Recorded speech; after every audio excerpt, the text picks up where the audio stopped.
Vous êtes nul, inculte, minable, ringard et grotesque. La vie au travail n'est pas toujours rose. Certains employés sont traités avec mépris et parfois certains cadres ne sont pas respectés.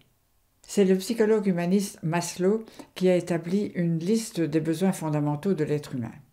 Nous avons tout à la base les besoins physiologiques, avoir à manger, avoir un toit, pouvoir dormir convenablement. Les seconds sont les besoins de sécurité, vivre dans un pays en paix où on ne risque pas sa peau tous les jours, pouvoir être certain de nourrir ses enfants, d'être assuré de son travail ou de son allocation de chômage et de pouvoir rester dans son logement. Penser que sa femme ne va pas vous quitter. Ensuite, il y a le besoin de reconnaissance.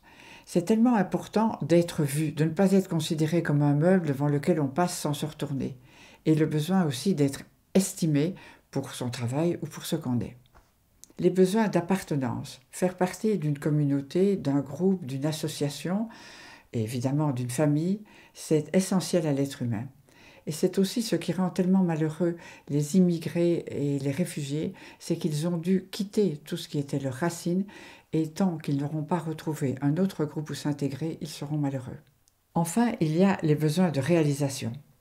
Pouvoir réaliser un travail, une œuvre d'art, quelque chose qui fait que je suis appréciée et où j'ai pu déployer tous mes talents.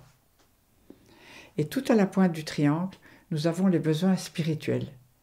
Quelle que soit notre culture et quelle que soit notre religion, il y a des besoins spirituels en chacun d'entre nous.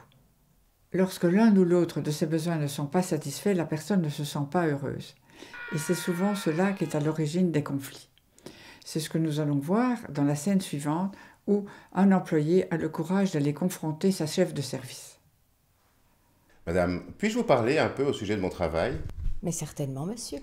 Je trouve vraiment pénible que vous me fassiez toujours des remarques sur ma manière de faire. Je ne savais pas que c'était si difficile pour vous. Vous savez tout l'amour que j'ai pour l'entreprise et cependant je me sens souvent si incompris par vos remarques très pointilleuses. Mais vous savez, j'ai une entreprise à faire tourner, j'ai des responsabilités et je veux que ça se passe bien. Serait-il pas possible cependant qu'on puisse en parler plus sereinement? Bien sûr, je vais essayer. Je ne savais pas que c'était si blessant. Travailler dans un cadre de vie où je me sens reconnu et respecté, pas agressé, est important pour moi. Vous savez, pour moi, cette entreprise, c'est toute ma vie. Je ferai tout pour pouvoir communiquer plus facilement. Eh bien, tâchons. La pire des violences, dit Gandhi, c'est l'indifférence. C'est comme si je disais à l'autre, tu peux exister ou pas exister, pour moi, ça ne fait pas de différence. Au sommet du triangle, il y a donc les besoins spirituels qui sont profondément ancrés dans l'être humain, quelle que soit sa culture ou sa religion.